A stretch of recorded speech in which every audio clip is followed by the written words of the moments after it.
Either it really kept me going when I started flagging a little bit, certainly yesterday evening. So yeah, it was a real special moment for me, and also to do it alongside Collie in a pretty difficult situation for the team was even more satisfying.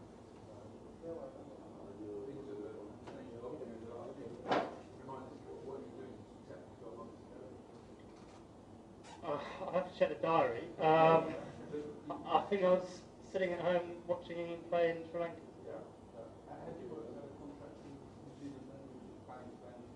Yeah, that's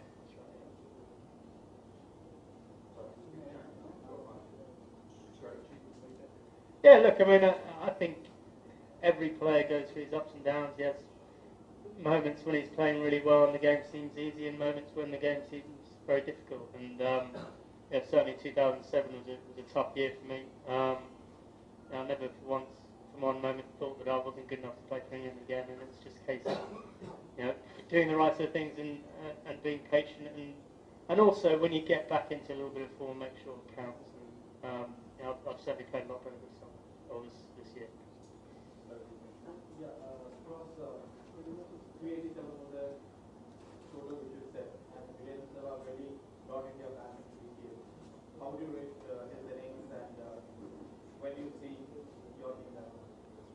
Well, Sewag was exceptional. I mean, he always takes a game to the opposition. He plays a game that most people are pretty unfamiliar with, to be honest. He rode his luck a little bit, and that's the kind of player he is.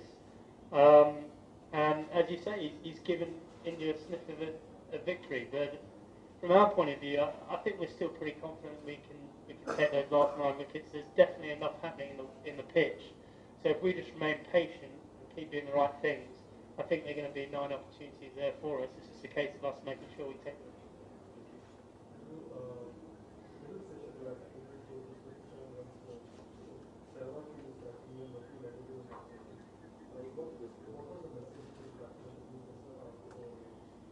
Yeah, look, we were trying to push on that session, but unfortunately I got out pretty quickly after lunch.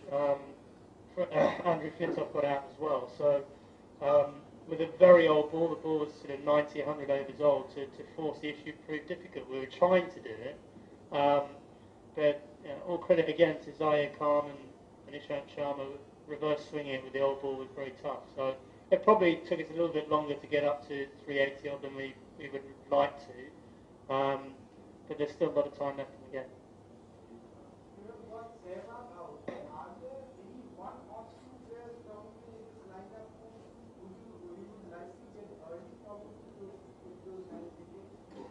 Gambia and Dravid would be pretty nice, I would have thought.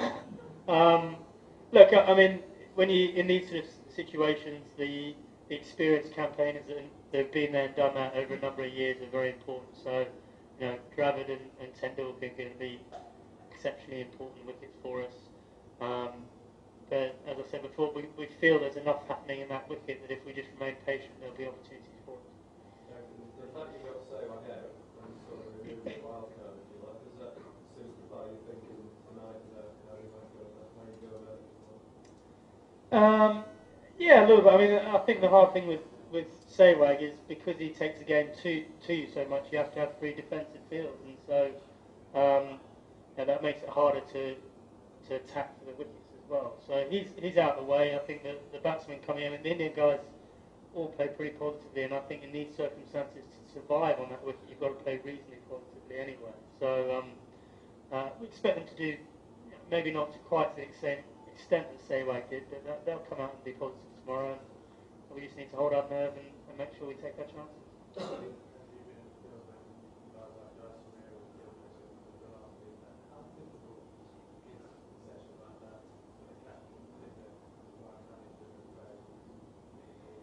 Well, I mean, someone like Sehwag, he almost manipulates the field. He sees where you put the field in. He says, right, I'm going to hit it somewhere else now. So it's very tricky for a captain. I mean, we had some field set that he just went over the head of Collie and just went over Cookie's head, and it was just his time, and he played exceptionally well until the game to us. You're the first batsman Strauss to score 203 in the second game. Can you put your finger on what Um, I wish I could. I think that the reality was after the first innings, I knew what were the high percentage shots and what were the low percentage shots, and it was just a case of making sure that I stayed in my bubble and didn't try and do anything that wouldn't work. And so it was more a battle of concentration than anything.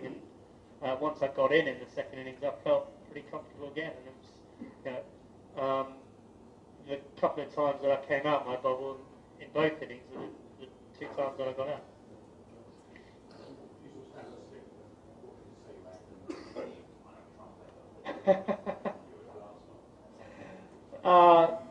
It's yeah. I mean, as I said before, he plays a game with which I'm not particularly familiar. Let's be honest. And it's amazing to see that freedom of play. Um, yeah, a lot of the time it works, sometimes it doesn't. But yeah, he's got a style that is exceptionally pleasing to watch. Certainly if you're not on the opposition team.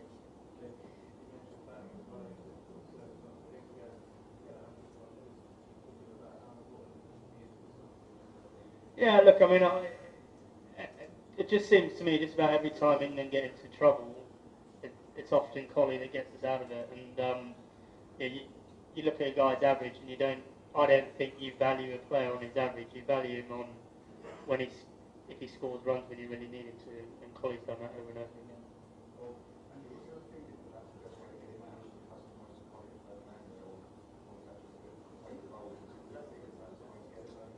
again. No, I don't think so. I mean, I think that man was there if if we got a little bit wider than we wanted to, and he hit that shot. And with someone like Sewag, your margins were very, very small. And yeah, at one stage I think he kind of ran a ball from Jimmy Anderson that was on off stump between first and third slip before. I mean, there's not a lot you can do about that, whatever sort of captaincy you have. So you just got to don't get carried away. You know, but when someone's going along like that, if he's taking risks, eventually it'll be one risk too many. And thankfully we were able to get him out before the close.